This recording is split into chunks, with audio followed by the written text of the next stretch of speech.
Hello, everybody. If it's Wednesday, it's Warhammer, and that must mean it's time for another episode of Warhammer Weekly. So, this week, you'll notice, of course, I'm on the road, and that is because of Nova.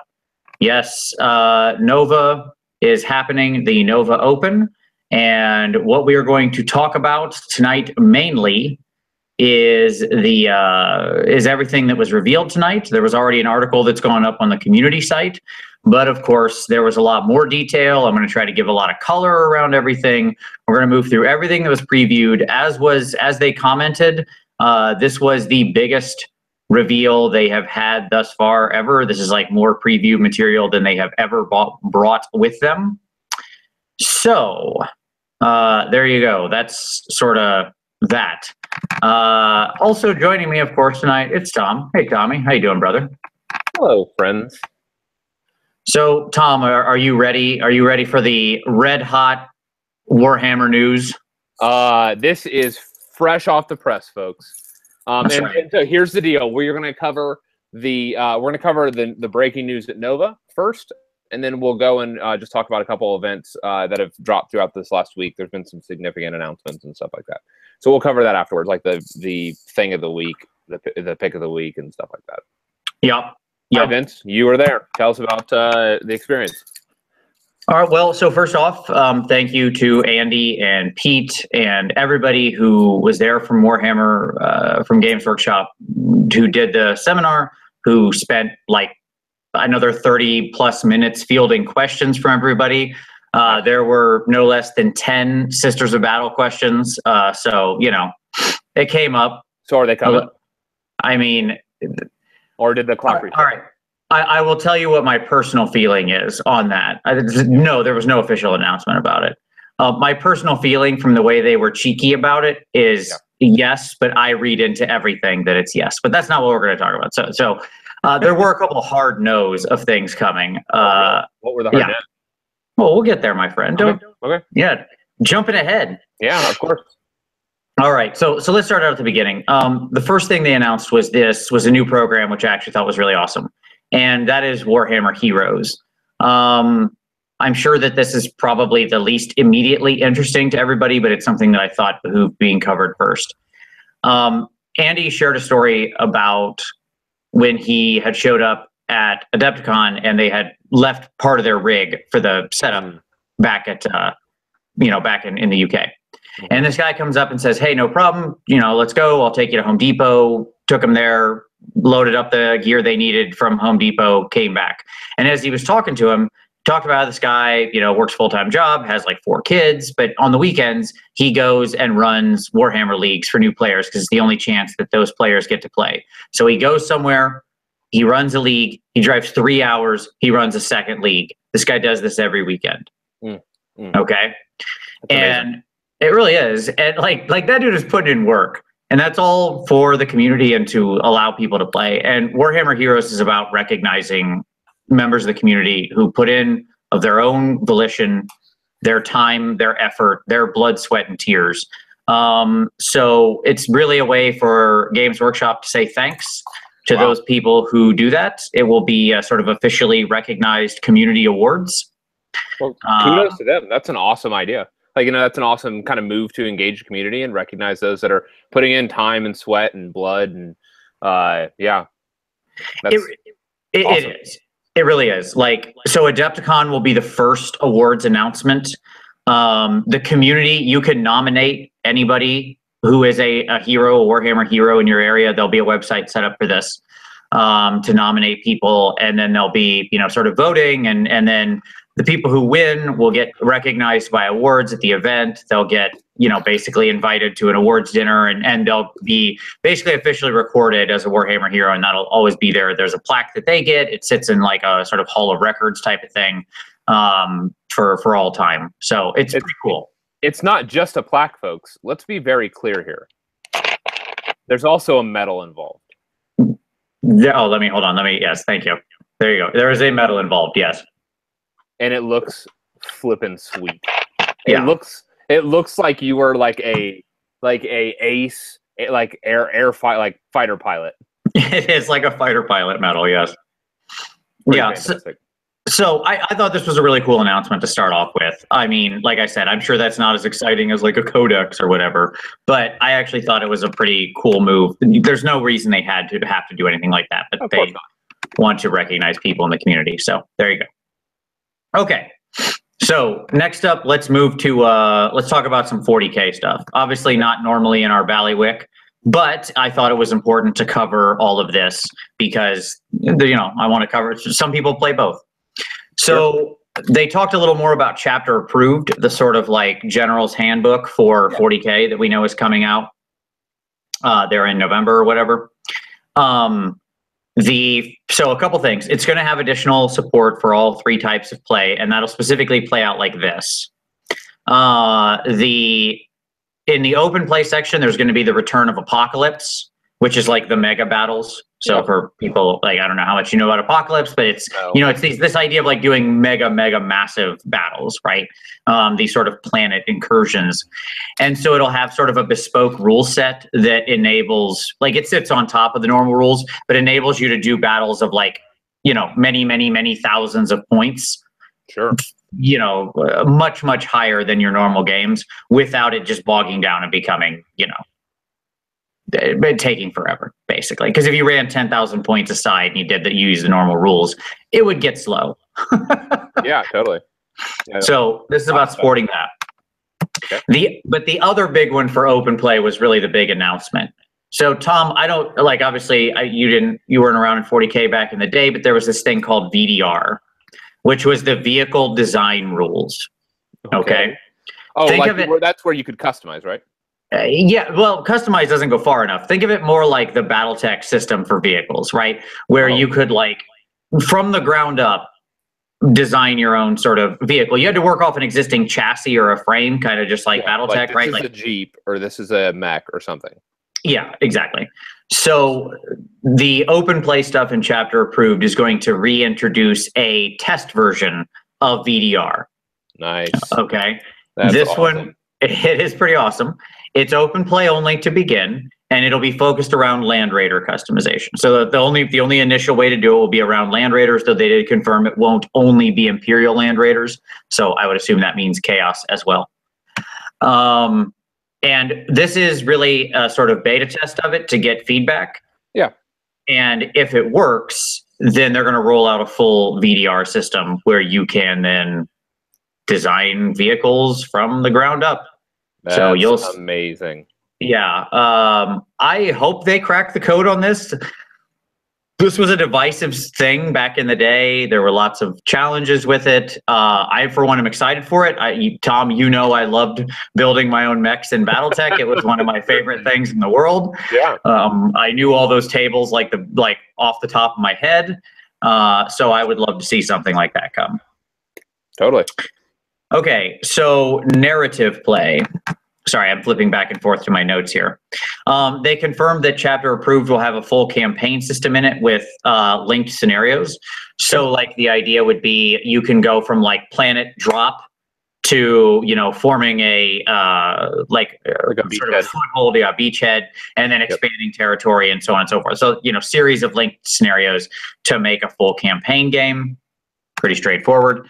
The other thing that's kind of related to this is, you know, somebody asked the question of like, well, what are you going to do once all the codices are out? You know, they're burning through these things, right? Yeah. Yeah. Like updating quickly. Yeah. And so, you know, they said, well, we're going to turn to campaign stuff, right? Like we're going to make the types of books we really want to be making that we think are more interesting for people, which are expanding and exploring the world. The world, meaning the galaxy, universe. Right? Yeah. Of 40K. So like we should expect more campaign-oriented stuff in 40K once they've gotten through the codices. Yeah. All right. So matched play stuff in the Chapter Approved book. First of all of the models will get updated points, including the Forge World models. Wow. So the Forge World will be included in the Chapter Approved?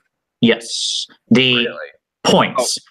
The points. Yes. So, they were clear on this. So like they won't get, because another thing coming in the match play, okay.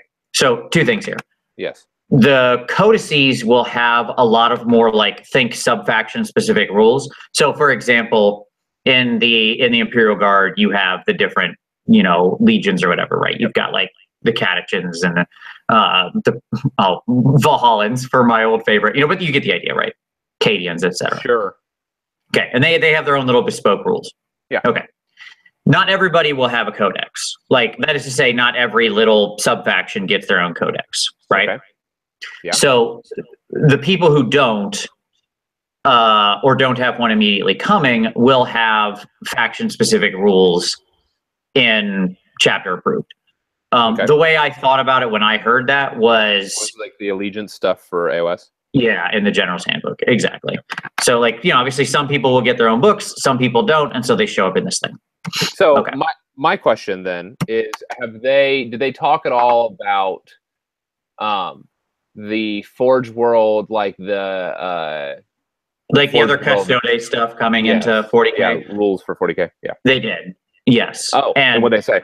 That it is in progress and that stuff is coming, including the update to the Horus Heresy itself, like the 30K. Okay. Recently there was like the sort of I don't want to butcher his name. I think it was Alan Bly. I don't really know. I apologize. Yeah. He passed away, and he was kind of the head of that group, and so like they've kind of had to scramble and catch other people up and stuff like that. It put them a little behind where they wanted to be. So there's nothing you can do about that. That's it's a tragedy. But they were very clear that it is a goal. So. Oh, that's amazing. Because I have to be honest, like I love my Custodes, but I bought into the line thinking that I was going to be able to buy a bunch of Forge World, the sweet like hover tank and the big jet, and I'm like, oh, I'm totally in. And they're like, yeah, there aren't rules for any of that. And I was like, no. Sure. So I'm super, super excited. That's an awesome move, and I'm glad they're doing it. They confirm there'll also be new scenarios for both kinds, like both types of missions, the Maelstrom and the normal ones. As well, we confirmed the next 3 codices in order, which is Tyranids, Imperial Guard, Astra Militarum, whatever you want to call them, and Craft Worlds. And they confirmed that the Aeneid will not be in the Craft Worlds book. So interesting. There you go. Other little fun general notes about Warhammer 40K. Sly Marbo is coming back. Ooh. So there you go. Rambo's back, baby. You can't keep a good Catechin down. So there's a lot of Sly Marbo fans in the room. I did not realize this guy had that big of a following, but there you go. He's coming back. Awesome. All right. So thus endeth the Warhammer 40K stuff. Oh, I think some of our viewers are probably hitting their limits, so it's probably convenient. Sure. So let's talk about Age of Sigmar, because my God, there is a lot. That's what I like to hear. Okay. Where to begin? Let's start with Season of War Firestorm, because that was kind of spoiled, right? We saw that little thing float around. Yeah. That'll be the next White Dwarf. Yeah. So, well, here's what here's what Firestorm is. Okay. It's a full narrative campaign in a box, a map campaign. So it comes with a big fold-out heavy map. Okay, map, M-A-P. And then like all sorts of little stickers and tokens and things to claim territory. It takes place in the realm of fire. Okay. And Akushi. Convenient for the force that I'm working on. There you go. And it takes place chronologically. Okay. At the same time as the Seeds of Hope campaign from last year. Yeah. The Season of War, Seeds of Hope stuff. Yes. So, like, if you remember, that was happening on. If you remember, the cities had these like Iran, and it was like straddling the 2 realms. Correct. So this is the other half of what was going on. Oh, yeah. And what's interesting about it is this: so the base box has enough for 4 players. Yep. Okay. So the first thing is each additional box you buy, they snap together. Okay. You understand what I mean? Yeah, they're like little panels that snap together. Yeah, so you can, like, if you buy 2 boxes, you can do 8 players in the campaign. Nice. Okay. That's good design. Yes. The other major focus here is it's a lot of expanded background. Yep. It's going to deep dive a lot more on the, and I don't want to misquote them, but I'll try to focus. I'll use their exact words. Okay. On the people who occupy the cities that Sigmar built in the Realm of Fire, and on the background of the mortal realms in general, but specifically also about the Realm of Fire. And it's going to contain additional rules and background for, and this is as close to a quote as I could get, the free people defending Sigmar cities in the Realm of Fire. So chances are we'll see some additional support for free people coming in this. I don't know what that looks like, but if you're a free people player or you've been wanting more stuff for the normal humans, the non-Stormcast stuff, I suspect you're going to get that delivered. So there you go. They didn't give a release date, but the idea is pretty soon. Or if they did, yeah, I didn't copy it. You'd assume October, right? I believe so, yes. Yeah, it's in the October, no, the September White Dwarf saying coming soon. Mm-hmm. So it's probably October. Yeah, I believe that's the case. I might just not have written it down. I was like hand scrawling notes, reporter style. Of course. Okay. Good job, Jimmy. Yeah, you can suck it. Okay, so all right, let's talk about Malign Portents, because this was really the big reveal. Okay. So Malign Portents is coming in 2018. So what did the bones tell us? You mean the beans? Or the Is that what you're asking? The beans. Yeah. The beans have been cast, and the beans have said that Nagash is coming back in a big way. Do you have the picture of that guy I'm about to talk about? Because I want to show this dude. This dude is off the chain. This guy is amazing. So bring him up. So the Ringwraith. Yeah, kind of. He does look like that. Tell me when you're ready to share, and I'll lock on you. I'm ready to share. There he is. All right, so this is one of the heroes coming with Malign Portents. There will be one for each faction. This is the new death model. This is each faction, like each subfaction. Each Grand Alliance will get a little hero like this. I'll talk about him more. I'll get into that in a minute. Okay. So death is back in a big way in 2018. Nagash is rearing his head. He's pissed off. It's time for the Order Chaos thing to get a new player has entered the field, and it is Nagash. Okay. This is his Herald. Okay. Yep. This is his name is the Knight of Shrouds. There you go. He does. I believe there is going to be a way to play with him where if you have your hero of your alliance, and your opponent has their hero of their alliance, you both get to include them for free. Like the White Dwarf and the Black Goblin in Blood Bowl. Or the Dark Emissary and the I can't remember who opposed him, but this was a thing back in the Albion Storm of Chaos thing. Okay. Where both sides could get one of those two people. So this is Nagash's Herald, and basically there's going to be a big focus on death. Lots of death, Nagash coming back in. Their exact comment was the background is going to get dark in a lot of ways. Okay. So I would expect that actually we'll see more things chaining off of this. Okay. Yeah, I don't know about that. That's probably a bridge too far, but I would think that maybe if you were going to see other types of dark or death or shadow infused stuff, that's going to be part of this larger event of like death rearing its head. Yeah. Death elves. That's all I'm saying. If they drop death elves, I am in. Sure. They did talk. How I can fit that in, but sure. Well, I mean, I'm sure you'd find a way. They answered directly the question about Shadespire and Death Rattle. I'll talk about that for a moment. They did confirm that there will be Death Rattle support, but it is not on this side of Christmas, is how it was phrased. I'll lock off you for a moment. It is not on this side of Christmas. Okay. So, like, again, they were a little cagey on that, but the way I read it was end of December, beginning of end of December, beginning of January? I would say sometime in Q1 you'll see like some big death rattle release. I don't know what that looks like. I don't know if it's how related it is to the Shadespire Heroes. I just know that, you know, he said you'll see something, but not this side of Christmas. Huh. Okay. Okay. Speaking about Shadespire, because that kind of ties into the other one. So, I mean, real quick before I go into Shadespire, this is all kind of related, right? Like Shadespire is a city in the realm of Nagash, and so think of Shadespire as like sort of the first thematic element in that ongoing death.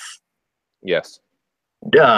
Series of sort of releases and backgrounds and campaign and stuff. Does that make sense? Absolutely. Okay. Absolutely. So transitioning to Shadespire. So I'm hearing you say Tomb Kings are coming. You did not hear that. No. Nobody even asked about anything like that. I'll point out. Of course they did. Like 40 minutes of questions. No one had a question about that. So there you go. Given there were probably more 40K people in the room, but sure. There you go. The Shadespire, they revealed the 4th faction. That's up on the site as well. I was very happy, given that I might be starting a destruction faction here as soon as I finish all my travel, to see that it is in fact an Iron Jaws faction, namely the Iron Skulls Boys. So that's pretty awesome. I thought that was a cute little faction. They look really good, by the way. They're good looking Iron Jaw orcs. There was a video, but there wasn't an easy image that I can share. Yeah, no, it's fine. I'm sure people will pull the images out of there. There was some really nice looking armored orcs. It's exactly what you'd expect. They were still yellow to yellow, but you know, whatever. That's fine. I get it. It's their thing they've picked. So, you know, that's all 4 of the factions. Haven't gotten the memo for red. Right. Yeah. Or some other good color that isn't yellow. So speaking about Shadespire, so we know all 4 factions now. There'll be more coming on the back of it. Yep. With Shadespire, since it's focused on the organized play stuff, the full rules for how the organized play will be structured is coming in the next 3 to 4 weeks. Okay.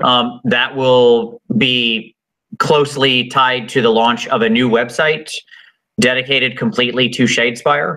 That will show like events and tips and tactics, how to play videos, how to paint, a full list of all the cards, rules, explanations, FAQs, resources for how to do it. It's supposed to be like, the idea of it is, since this is going to be a huge organized play push around this game, like this website, exactly, becomes like the one-stop mega hub shop for everything Shadespire related.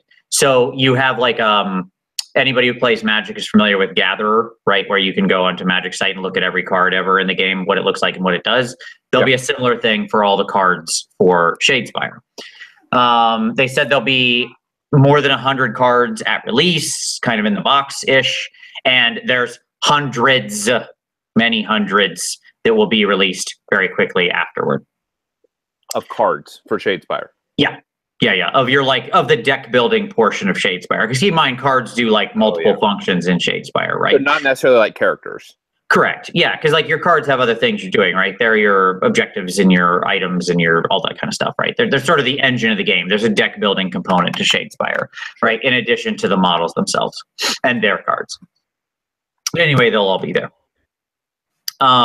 They did also confirm that all of the Shadespire models will have use in AOS initially, and every one of them is going to get, of the initial 4 at least, are going to get their own bespoke war scroll as well. Okay? Bespoke. Like, in other words, every named special character, right? Because all of the Shadespire people are named heroes, right? Like, even the skeletons have names. Okay? Sure. They will all get their own special character war scroll. Okay. You understand what I mean? Yeah. Okay. So they didn't give a date on that, but they said it will come in time. Okay. Other interesting general notes. Let's see. There was a. Oh, go ahead. I was say, do we know any of the content of this death push? Like, is it going to be a campaign? So are we going to have a true like set of campaign books coming, or They did not reveal anything else. I would strongly suspect we'll get a book just based on the way they were talking. But again, that's pure suspicion. Because you've got this big death push, you've got Shadespire, you've got the way he said it was the background getting dark and they want to explore the background, right? Yeah. Like that's a direct quote. And so the point would be a book is probably the right way to do that, right? Or something like that. Could also be some kind of campaign, something like that. Like they're going to need to give some kind of venue to explore that background and make that manifest, right? Sure. All right. Some interesting general notes. Somebody asked about Slaanesh, missing and presumed tortured, right? That's how they responded, is that Slaanesh Correct. is missing and presumed tortured? That was the quote. Interesting.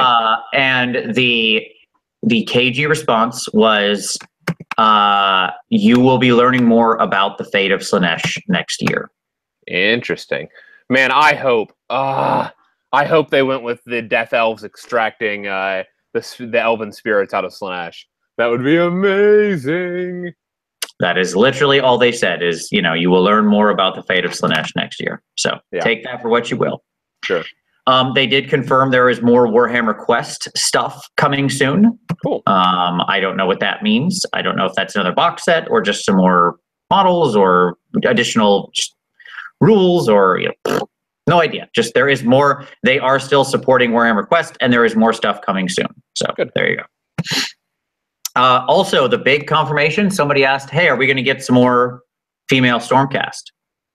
And their direct answer was yes. Okay. Yep. That settles it. Yep. So there are more female Stormcast coming beyond the girl in Shadespire and the girl in Blight War. What this means or how this manifests, your guess is as good as mine.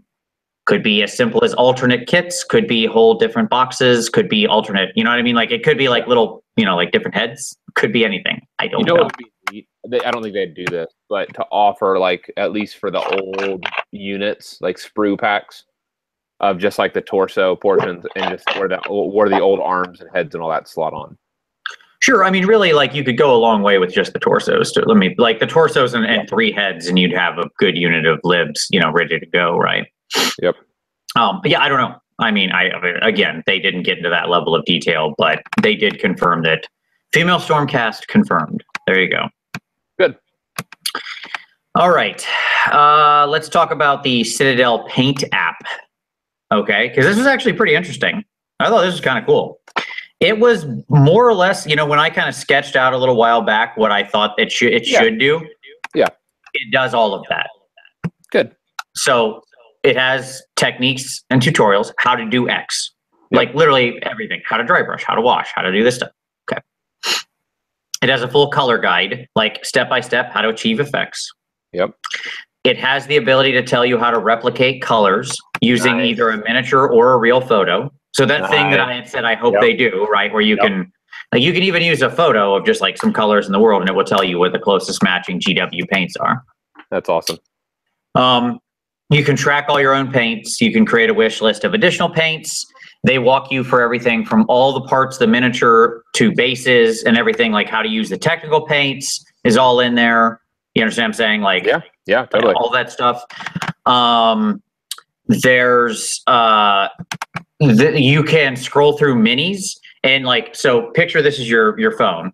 Okay. And you have a mini on your phone. It will have little lines just like in White Dwarf where it says like this color is this and this wash and this color is this and this wash and so on and so forth. From any photo we upload? No. From the replication of a paint is just like you give it a thing, you point at a picture and it tells you what color that is. Yeah. This is more of a guide. Think of it like you bring up a Death Guard Marine or something and it's going to show you like, and it'll walk you through. So it's basically like their old paint guides that you would pay for. Yeah, correct.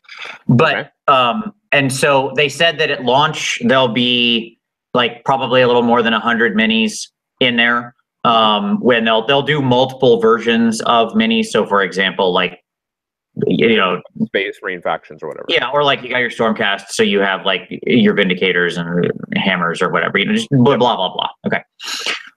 Their goal is to continually add and update additional minis. They want every mini they produce in the guide. They did not set a timeline for that, but that includes like Middle Earth stuff, Forge World stuff, everything. If they make the mini, they want it in the guide with its full paint scheme. Good on them. That's awesome. Yes. And the it will also have video tutorials embedded in into it, and it will have links out to Warhammer TV. Right? So like in the tutorials, it will link you straight out to like like to Duncan's video or whatever. Sure. Most important thing I will say about it is this. Their confirmation was it will always be free. Period. Wow. That was the full stop. Like he just said, it will always be free. That's fantastic. And you left that there. Again, kudos to GW. That's an amazing service they're providing the community.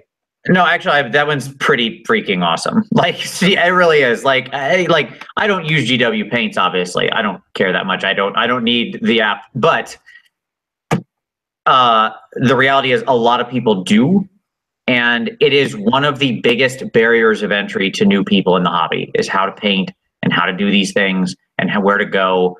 And anything that makes it simple for them to learn and get confidence with those kind of paint skills is fantastic. Period. End of story. Right. Getting new players in should always be something that should be highly valued, and they recognize that. So there you go. That's fantastic. Yes, it is. All right. Final thing, Necro Munda. This one's a big one. Let's talk about Necro Munda. November 2017. Okay. It is okay. So this is going to require careful explanation because I already saw people being confused about this on Twitter. So I want to be very clear about this. Okay. The Necro Munda launch itself is a board game like the other board game type stuff we've seen. And people are playing it right now, by the by. Okay, like they took everybody into a room and let people play Necro Munda. It was funny, like Duncan's trying to run between two tables showing people how to play Necro Munda, which made me smile because he's the nicest person in the universe. So the initial box has 20 minis, 10 of each of Goliath and Escher gangs. We got to see the Escher gangs close up. I think the Goliaths, I've always hated them. I think they look stupid. If you like big, giant, muscular dudes of that type, you'll find them appealing. The Escher gang is right up my alley. They're more sort of punk rock chicks, but not 80s punk rock. It's not, whatever, it doesn't matter. They're great. They're good minis. Okay. It comes with tiles to set up the board and little barricades, like terrain barricade stuff, like little plastic terrain barricade stuff. The board itself is the underhive. Okay. So it's tunnels and walkways and stuff that's shut by doors and barricades and barriers. So there's like a little measuring stick in there, and hilariously, there are templates in the box. The 3 old templates are used in Necro Munda. Really? Yep. Awesome on them. That's like, you remember when I said like my one loss, like the one thing that I miss of fantasy is I miss the templates. Yeah, well, they're back in Necro Munda, so there you go.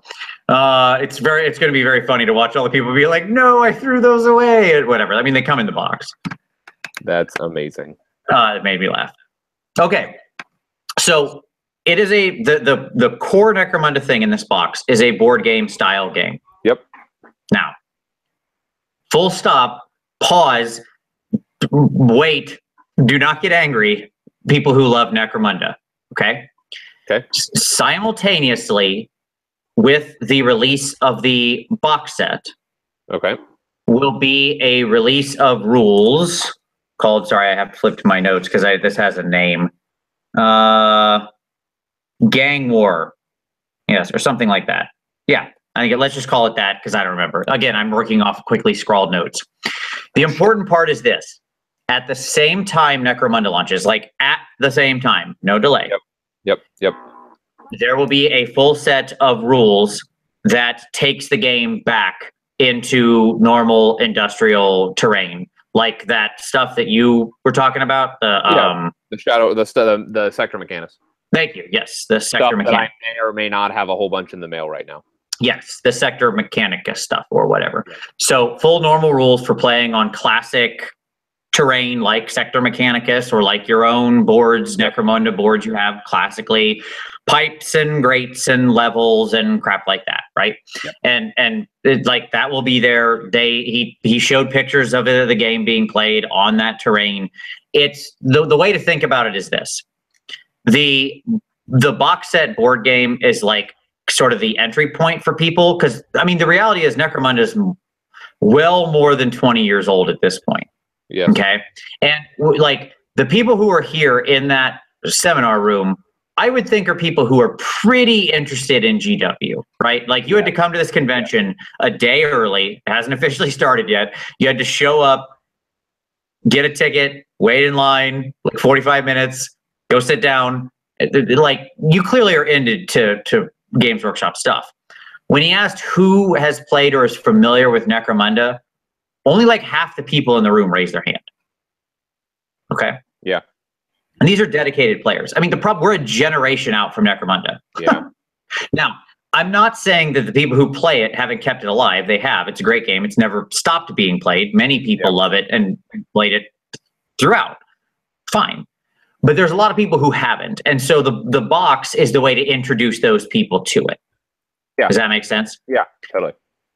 This other game is then for those people to then take their games outside of the normal board and for everybody else to have a Necro Munda experience more closer to what they're looking for. They said that it will launch with 2 gangs. They will be rapidly supporting it with additional gangs and that nothing is off the table. So he mentioned that they have been deep diving into all of the supporting stuff from the old Necro Munda lore, and they are looking at everything and how they want to, sort of roll out stuff. Like if it really takes off, you're going to see lots and lots of exploration of different gangs and beyond just the gangs themselves. And he gave some interesting examples of like things that aren't clearly happening immediately, but ways things could play out, right? Like the sort of the Imperium Police Force showing up, like the sort of FBI, like General Imperium Police, or like the Hive World's elites coming up from the top and coming down, and just like he gave like 10 different examples of things they would like to do, but it's going to depend, right? Yeah. The point is that it will be a heavily supported game, and it will roll out faster than Blood Bowl did as far as that stuff goes. Nice. So there you go. There was obviously a lot of interest in that in the room. The sad news, you asked for the hard no. Yeah. The sad news on the back of the Necro Munda discussion was we had the confirmation that Mordheim is not coming anytime soon. Mordheim was directly asked about. Most things they were pretty cagey on. Yeah. This thing, they were quite solid on. They were like, no, it's not happening anytime soon. That's not to say it never will. We'd love to do everything. He was very clear. He's like, look, everybody who works there more or less loves every GW product ever. Yeah. And there are plenty of people who want to do it. Yeah. But it's not coming it's not there right now. And it won't be coming anytime soon. So. Wow. So am I reading that from you that we need to get working on our project? That we need to finish that thing we're supposed to finish 2 months ago? Yeah, probably, Tom. Got it. Oh my God. So there you go. That's kind of the information dump. I'll make sure I'll look at my notes here, make sure I didn't miss anything. But yes. Before we cover old news, do you have any questions from the audience? Like for those that are viewing right now? Of like Vince was there, obviously. See if they mentioned something. Maybe you can jog his memory. Oh boy, Vince can't see the comments, so you'll have to. I just put Vince on the spot. This is what happens when Tom has. Sure. Well, you can go into the other news, but there you go. Obviously, other stuff did happen this week, but that was the big dump of everything from Nova. So, I mean, all in all, pretty exciting. We didn't see like a full new army release or anything like that. other than we got the death confirmation, so death players can, you know that hope is on the horizon, as it were. Yep. There was a very funny question asked at the end, which you should take only as the pure fun and frivolity it was. Yep. At the end, like the very last question asked was, if you could move, they made a joke about a whiteboard that's there in specialist games that like ideas get moved around on, like all their post-it notes of ideas. And as people jockey and sculpts come in and stuff, things move around on the board as to when they're going to be released. Sure. And so the question was asked of, if you could move one item to the top, so it was effectively happening, right? For sure. And next, what would it be? And Andy's answer was Plastic Sisters, because I would be the greatest hero of all time if everybody knew I caused that. Yes, Andy, you're probably not watching this, but yes, you would. You would make me a happy man. It'd be my personal hero. I'd build a shrine. Absolutely. And Pete said a completely new race for 40K, like literally something cut from whole cloth new. So there you go. That was just, again, please don't take that as those things happening. It's just it was meant to be like, they're in there. Like if they were king for a day. If they were wish listing. Yes. What would they want to see? So there you go. That's that stuff. All right. Brain dump over. And this is hey, look, unlike Adepticon, I feel like I had pretty good. It hasn't skipped a whole bunch. Like, I feel like this is pretty good internet. No, as somebody said in the comments, like the feed is perfect right now. Wonderful. It looks great. So we'll just cover the news from today immediately. We had a new rumor engine drop. I don't want to look at this one. You share it. I don't want to look at it. Hey, look at me. Look at me. If I'm talking, Vince has to look at the camera. Yeah, so obviously it's a piece of coral from our Fishman release. Because that's what it has to be, right? Coral. It's gross. I have no idea. I looked at the picture, it made me uncomfortable. I clicked away. It seriously freaks me out. It made me uncomfortable. It's shaded kind of like how I shade my pustules. I think it's a Moss Man, though. I have no guess on this one other than it's gross. Yeah, like a Myconid army, maybe? I can't even look at the screen right now. I'm not even joking. Whatever this is disturbs me to my soul. So this is obviously an army that Tom has to play so that he can field it against Vince. So yeah, put what you think it is in the comments down below. Obviously, low-hanging fruit on something like this would be like Nurgle, if that is indeed the case. I don't know that it is, but that would be an obvious kind of guess. It could obviously be the fish people. I don't think it's barnacles. Well, it could be barnacles, I guess. Just because of like the little open stuff along the edge, like the ones that look kind of like broken pustules. But somebody had pointed out spider eggs on TGA, and then also in the comments, could be our Spider Fang release. You have an egg sack. That would be gross, but amazing. I'm literally going to be sick. No, you're not. And if you do, make sure you get on camera, because that would be amazing. We're pretty close. I'm not going to lie. Like, that image disturbed me. He saw something on television that quote unquote disturbed him. It wasn't Baywatch Nights. All right. What other news? Obviously, this last week we had the final release of the Generals Handbook. Vince and I did a pretty, Vince did a pretty robust show, a 5-hour show, which I dropped in for the center 3 hours of. We did a big roundtable discussion. I'd encourage you guys to go check it out. That's something that is worth exploring amongst some of our videos. So what else happened this week? We had some pretty big news, obviously, with the FAQ compendium update. All that stuff dropped on Friday, which was after our last show. Yep. And there were a lot of changes in there. What are your thoughts, Vince? Yeah, I mean, overall, I would split up the weekend like this. The Generals Handbook 2, I think, was actually fairly non-controversial. What I mean by that is, I think it was like 98% good. Like, if you watch the show, it's us talking about everything we love for 5 hours and how much we think things are. Yeah. I'll leave the 2% for the potential of a like downside of horde stuff. Yeah.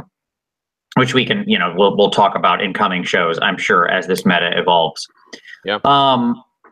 What I'll say is that Tom, my guess is the stock of flyers. Like if the alpha blocking alpha thing, like if those types of tactics become popular, flyers, the stock of in value of flyers goes up.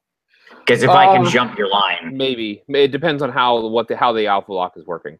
And the reason why I say that is like you could cloud block off objectives. So rather than like a line block, yeah, I understand. I get the difference, and that's like my point is if I can jump your Chaos Warrior line, like if I can retreat over top of it and put my entire army on the other side, then on the side with the objectives, it defeats that. They're not doing it. It's not doing its job anymore. Right, but you're right. Yeah. Horde spamming objectives to just keep people off. This could be a thing. Anyway, that's the only potential, to sort of downside. Yeah. Now the compendium and the FAQ were obviously much more controversial. The FAQ, if we take out the KO stuff, I think was largely a lot of good answers. I mean, seriously, like there's plenty of good answers in the FAQ. Right? No, I would agree with that. Absolutely. Yeah. And I don't disagree with that. Like there's a lot of adjustments is the best way I would describe it. Like the whole thing, like if you go, I had live tweeted as I was reading through like all of the changes, like a bunch of the changes to all of the rules packs.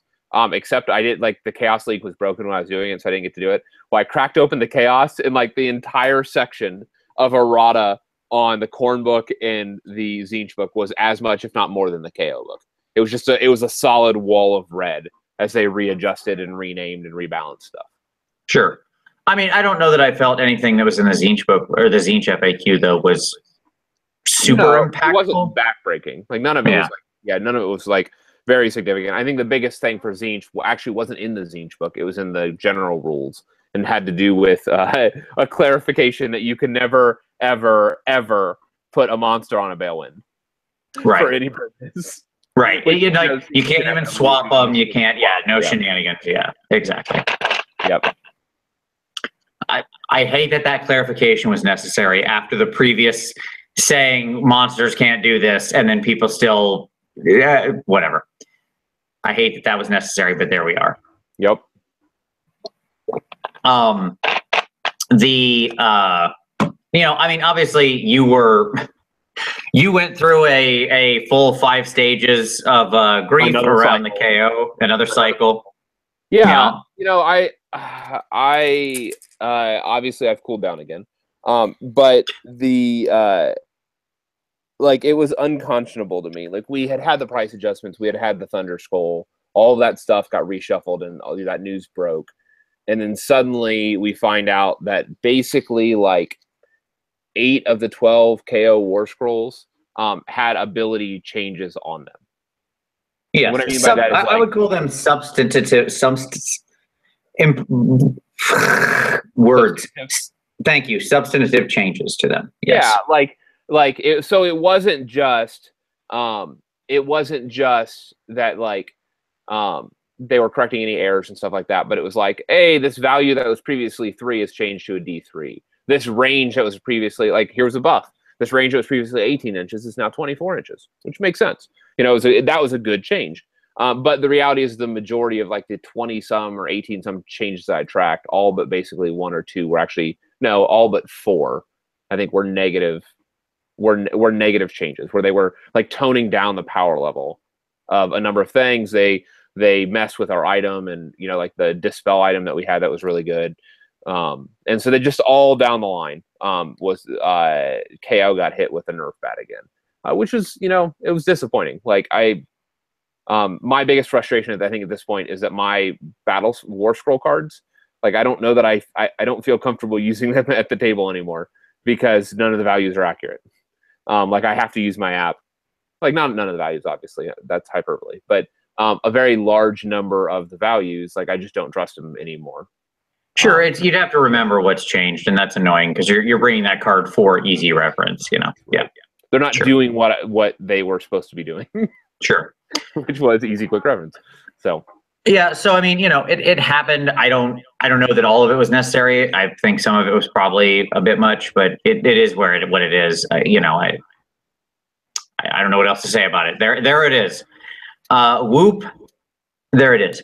So obviously then we had the Compendium Scrolls. Yep. And I would say they were you want to talk about those? Sure. I mean, they were probably the most highly controversial. I mean, we talked about it a lot on the recap show. So I don't want to dive too. Yeah, we did. Maybe we talked after you left, but yeah, we talked. Huh. Okay. It was either before you joined or after you left. I don't know. Somewhere we talked about it. There's 5 freaking hours. I know we covered it. But like I said then, and I'll say it again now, my summation on the compendium changes are they probably swung a little too hard at them. The armies that are still armies, i.e. Bretonnians and Tomb Kings, like they removed their any kind of synergy or overlap with the other things. Like Bretonnians don't mix with Free Peoples anymore, and Tomb Kings don't mix with generic death. Yeah. Okay. Well, not only that, like they actually toned down a number of aspects of their scrolls. Like before, you could heal like the animates, like the War Sphinx and stuff like that. Like those heal spells are gone. You can't summon skeletons at all in a Tomb King army now. Right. Stuff like that. That was pretty brutal. Yeah, I mean, like what I'll say is with those two armies, they're still playable. Yeah. I'm not going to call them competitive. I don't think they are. I don't think Bretonnians ever were competitive to begin with. They're probably better than they were back in the old edition still. Trebuchets are still ace in a horde meta. Let me tell you what, auto-hitting war machines are pretty good in the horde meta. That's all I'm saying. Like, Trebuchet is going to mess up some hordes real bad. Real bad. Anyway. Yeah, I mean, like things like the double attack of the Peg Knights was removed, stuff like that. Yeah. Whatever. But at the same time, they also benefit from stuff like the King and the Green Knight and the Fey Enchantress. All the named characters became generics. Yeah. So they can actually take like command traits and artifacts and stuff like that now. So, I mean, for the same points. The survivability you control with Cetra now to give him the Ring of Immortality. Like the new Ring of Immortality that's back. Yeah, sure, absolutely. Yeah, 100%. Like those characters actually, like Cetra went up in cost, obviously. So he went up to the adjusted test cost, like right, 460. But like King Lewin didn't. He's still the same points he always was, and now he can have he has the same points, same abilities, and now he can have command traits and artifacts. Wow, that's good. Yeah, he's actually pretty good. Let me just say that for 400 points, that dude is actually pretty worth it. Yep. He's like the super Stormcast Lord on Dracoth for making people immune to battle shock, with a bunch of other abilities too. Nice. And you'd obviously be under like the order or death generic tables and stuff, which is fine. But that's not all the Compendium Scrolls. No, it is not. Things like the middle, the Dangler people, where like they had some fair number of scrolls still sitting in the compendium. So I would count Wanderers and Dispossessed in this group. Yeah. Yep. They got hit the hardest because they lost massive swaths of their leadership. Yep. And those have no ability to really go overlap with the normal ones. I mean, I shouldn't say that. Like, you can still put them in a generic army, right? Like you could still, still put them in like a generic order army. Yep. The problem is they don't have any synergy or overlap with the rest of their people anymore. So like, and like the Dispossessed used to have command traits that buff Dispossessed or command abilities. All command abilities have been removed, for example, from the Dispossessed. Right. You had a bunch of heroes that were functional. The Warden King on Shield Bearers and all that's gone. Yeah, it's just gone. There's no command abilities on either of those factions. Period. Within their tiny compendium size stuff. Yep.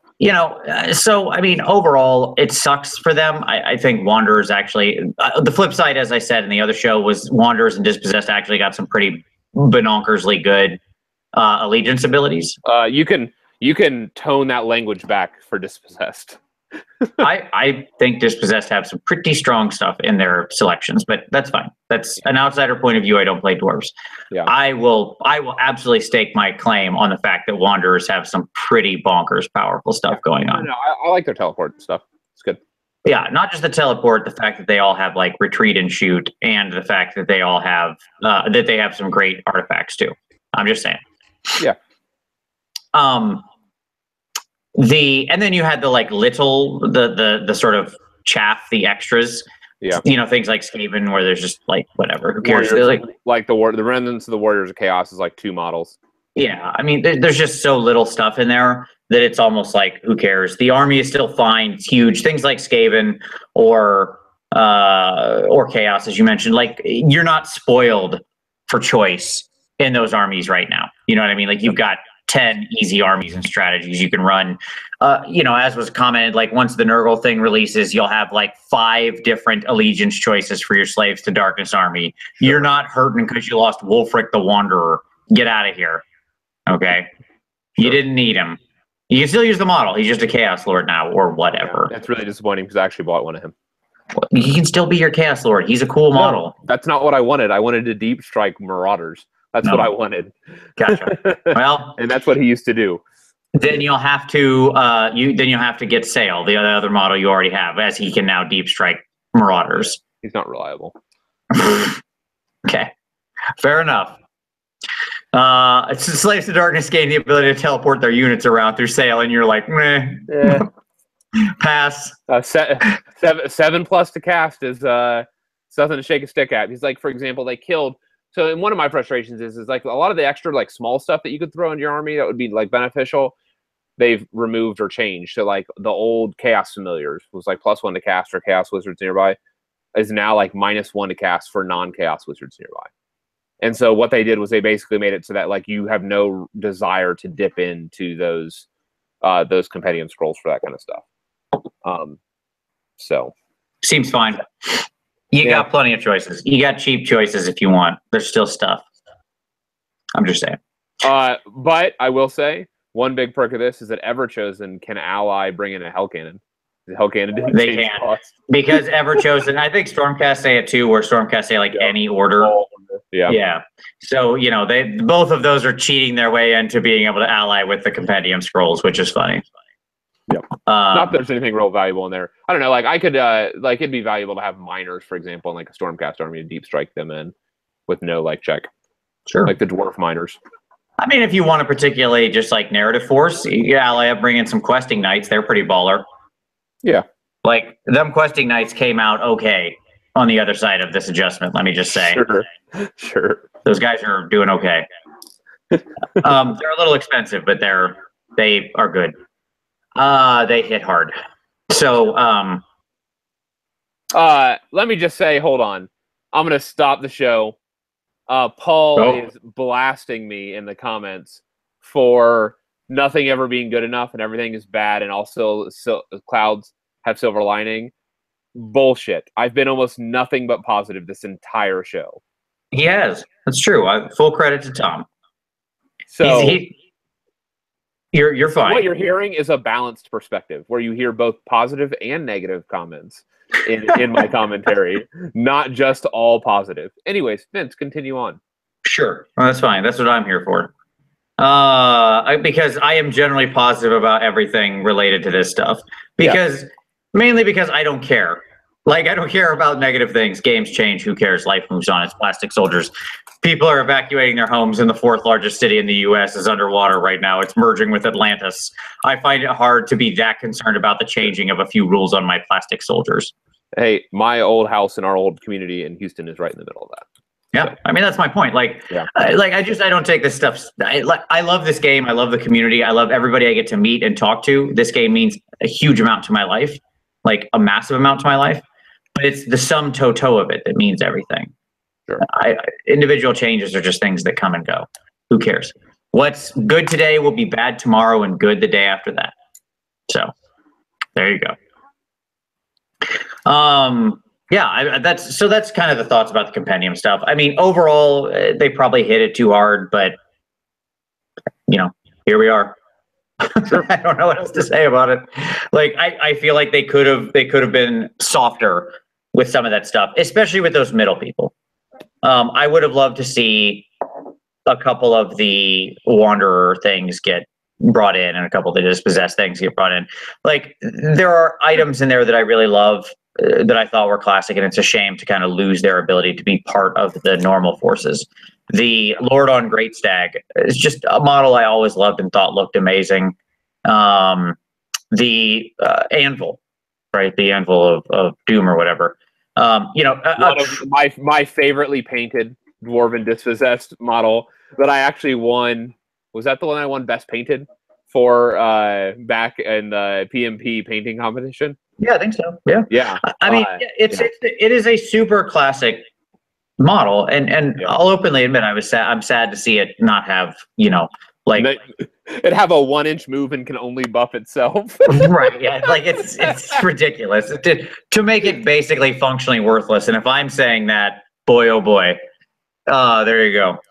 So, I mean, you guys got it on record, folks. Vince actually thinks something is functionally useless. Yeah, I mean, it's pretty bad. Like, even by the most generous of standards, it's pretty bad. So, you know, I would love to see those kinds of things redone. And again, like, I can let that one go. That's fine. Just at some point in time, make a new forge. Have the dwarves that work in Sigmar's forge in Azerheim. Make a new model for that, like a new forge master, the dude to knock out the Stormcast armor, because that's, you know, part dwarven made tech. That's cool. Just, you know, keep the concept alive. There's something there in that concept that's really good that people love. Yeah. You can get rid of it. You can change the model. You can do stuff like that. And by the way, people would then just use their old anvils to represent that. And great, good. Then people can use their old models too, as well as buy the new thing. Like, it's a win-win. So there you go. Yeah. I mean, I don't know. I don't know that we have any other news. Was there any other news? No, I agree. I mean, I think it's been fairly light, all things considered. I'm really looking forward, obviously, to the campaign stuff. I think there's a lot of really neat opportunities with that. Yeah, we didn't really have. So, do you have any, like, what have you been working on, Vince? Like, let's move to some of our other normal segments. Sure, that's fine. Yeah, we don't have a feature segment tonight. The news was the feature segment. Yeah, I mean, pick of the week wise, I mean, go check out the Warhammer community article. They nicely posted up a nice overview of everything. They don't have like a lot of the deep dive elements that I talked about because it's a little more prima facie. Yeah, but yeah, like the Q&A portion. But there was another thing that I can't believe I forgot to mention this during the thing. Man, I'm so pissed off. I forgot to mention this. It's in my notes. That king of what is it, Knight of Shrouds, the Herald of Nagashi. Yeah. He's Night Haunt allegiance. Ooh. There you go. He is a Night Haunt model, and these guys will all have allegiance with existing allegiance stuff. So probably obvious, but that dude's Night Haunt. So there you go. Somebody had brought up in the comments. I meant to mention it. The Daughters of Cain got a price drop in Japan for some reason. Like it dropped to like $90 instead of $100. Still $100 here in the US. There's one on the shelf right now downstairs that is $100. So there you go. So that guy's Night Haunt, and all four of them will have an allegiance with one of the sub-factions in their Grand Alliance. They're not like generic. I'm going to call that the Destruction one is going to be Iron Jaw. Yeah. Thinking you're right. Yes. And so Sure. Hobby time, what I've been working on is obviously I finished up my Saint Celestine, and I love her. And then I started like... She's particularly beautiful, Vince. Thank you. I appreciate that very much. Having not a lot of time because I had actually had to leave on Sunday. Like I've been on the road since Sunday. Yep. I spent, after St. Celestine, I spent the rest of the day just prepping up bases for the coming Iron Jaws storm. So yeah, how about you tell us about your new project, Vince? Sure. So I needed a force for Holy Havoc because I wanted to do something new. And the Holy Havoc this year, it's as not this year, as with always, part of it's a team new army that's not in the mail yet. There you go. Yes, indeed. Big old Iron Jaws group. So that is correct. Yes. I sold off all of my Iron Jaws to Vince. Correct. So we were scheming up forces, and you're doing these sort of mercenary, long drawings inspired Fire Slayer KO, kind of guys. Yep, I'm doing a reimagined Dogs of War. So just the long drongs. Yep. Exactly. So my idea here is to do the reimagined Iron Jaws as the mercenary orcs. Like they're not particular, as like ruglugs or whatever you want to think of, right? They're a mercenary force of orcs, and we're okay with the dwarves. We're good with them because they've got boats. So we're good with the stunties for right now because we can get on their boats and they take us places where we get to punch people, which is what we're all in for. Yeah, we have punching people. Absolutely. So we have the dwarf orc alliance, a previously unimagined combination. I'm actually pretty excited for. It'll be like not in Dogs of War. Like it wasn't that wasn't unconscionable. Exactly. And when you look at it through like we are a group of mercenary orcs. I look at it like my mega boss is a follower more of Mork Ducunnan one, right? Like this guy's got some sneaky ideas, and he figured if we make friends with these stunties, they'll let us get on their boats, and their boats go places real fast, faster than we can walk. So there you go. And if for any of you guys that don't know Ruglug's story, like part of it is that like they stumbled upon a battle in a dwarven hold, and there was a bunch of stunties that were like in heavy plated armor and had crossbows. And he's like, can't beat him, join him. And he picks up the crossbow and he's like, let's do this. Right. And so you're going to be mixing in potentially some shared weaponry. Is that accurate? Yeah. There may be some aesthetic, like they have picked it up from other people because what they have now, like they saw it working for other folks. Correct. Yeah, I already know some of the conversions I want to do. I'm pretty excited about one of them. I won't say what it is, but Tom knows what it is, and I am beyond excited for this particular conversion. Let's just say that they've learned some tricks from the Stormcast, so I'll leave it at that. We spent some time brainstorming on this project, and it's going to pay off. Yeah, I mean, it's all gonna. Tom, I decided, like, I don't know if I mentioned this to you, but it's all gonna be the narrative thrust behind the Iron Jaws Force will be a callback to our Warhammer guild, Warhammer Online, which was a guild called Not in the Face, and so yeah, it's they're all going to have ties to that. I'm pretty jazzed about this army. I'm not going to lie. I'm sad I'm not going to be able to really do anything with it for like 2 weeks. But there we are. What about you, Tom? You've been working on a bunch of stuff. You've stuck at the KO, man. You've been doing some great looking units. Yeah. So it's frustrating. Like, I realized at the end of the day, like as much as I like the power level of the KO, like I like having it as enticing to have it like an aggro, like an aggressive force that I could play on the tournament scene. I reckon, in the face of like basically losing that like hyper competitive aspect to them, like I recognize that I love what I did with my KO. I love the models. I love, like I bought them not just because they were competitive. I bought them because I love the force. I love the conversion. I fell in love with the concept of what I was doing. And so I am going to continue to work on them and paint them up. And I have some additional conversion because obviously it's always been this kind of blended KO Fireslayer force. And so I'll probably just drift right from KO into Fireslayers at some point for model stuff. So aesthetically, it'll all look unified, but I'll be able to have a mixed kind of KO Fireslayer force. So, and so you'll have your new cutting edge powerhouse force because let's face it, we're about to enter the land of the Fireslayer suddenly being like a tier 1 force.